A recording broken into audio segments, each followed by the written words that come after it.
आप जानते हैं इंडिया में से एक अलग कंट्री बनने वाली है और ये कंट्री टर्की और स्विट्जरलैंड से भी बड़े बड़े देशों को पीछे छोड़कर दुनिया की 17th लार्जेस्ट इकोनॉमी बन सकती है। मैं बात कर रही हूँ साउथ इंडिया की। लेकिन भला साउथ इंडिया अपनी अलग से कंट्री क्यों बनाना चाहते हैं और मानो बन भी गए तो इंडिया को इससे कितना फर्क पड़ेगा?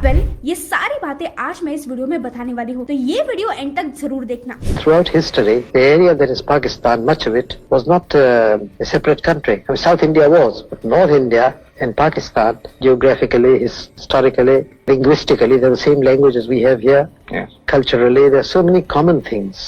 And it's just foolish.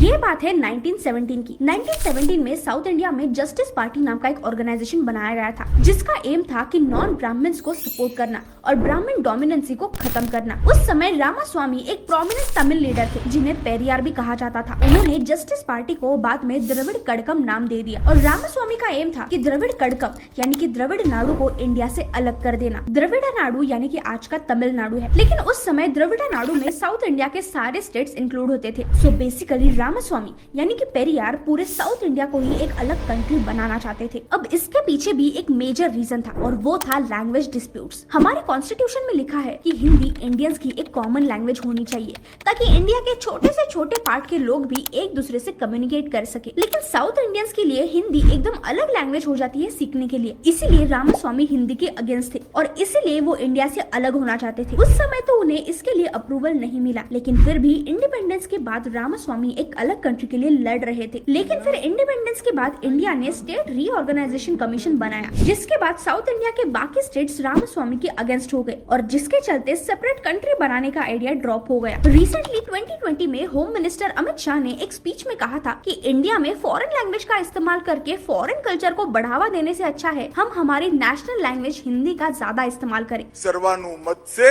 Hindi को राजभाषा के रूप में स्वीकार करने। लेकिन इस बात से डीएमके के डिप्टी जनरल सेक्रेटरी ए राजा बहुत नाराज हुए और उन्होंने सीधा कह दिया कि तमिलनाडु को एक ऑटोनोमस स्टेट डिक्लेयर कर दो, नहीं तो हम एक सेपरेट कंट्री के लिए मांग करेंगे। अब ऑटोनोमस स्टेट यानी उनका खुद का कॉन्स्टिट्यूशन होगा, खुद के रूल्स और खुद का फ्लैग भी अलग से हो सकता है। सिर्फ डिफेंस और फॉरेन मिनिस्ट्री के लिए सेंट्रल गवर्नमेंट इन्वॉल्व होगी, उसके अलावा किसी भी चीज में सेंट्रल गवर्नमेंट इन्वॉल्व नहीं हो सकती। तो आज भी यही सिचुएशन है कि तमिलनाडु इंडिया से अलग होने की चाह में है। तो ये था पूरा इशू कि क्यों साउथ इंडिया या फिर स्पेसिफिकली तमिल्स एक सेपरेट कंट्री चाहते हैं। लेकिन अगर बाय चांस साउथ इंडिया एक सेपरेट कंट्री हो भी जाता है तो उससे इंडिया को क्या फर्क पड़ेगा?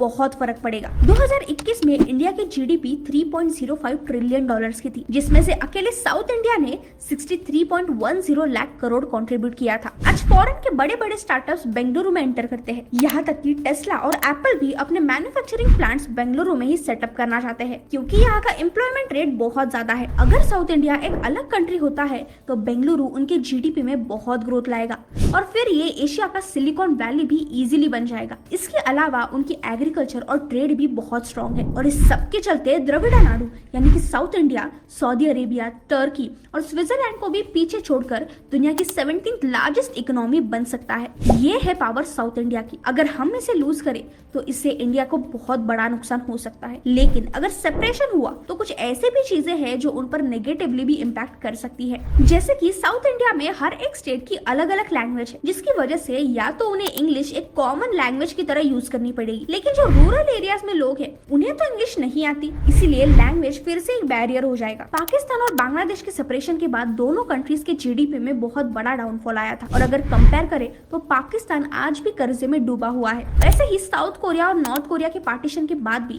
साउथ कोरिया नॉर्थ कोरिया से कई ज्यादा आगे है, यानी कि एक कंट्री दूसरी कंट्री के कंपैरेटिव ज्यादा सक्सेसफुल होती है। तो अगर साउथ इंडिया का सेपरेशन हुआ तो हो सकता है कि दोनों में से एक कंट्री ज्यादा आगे जाएगी। वैसे आपको क्या लगता है, क्या साउथ इंडिया का पार्टीशन होना चाहिए? कमेंट्स में जरूर बताना।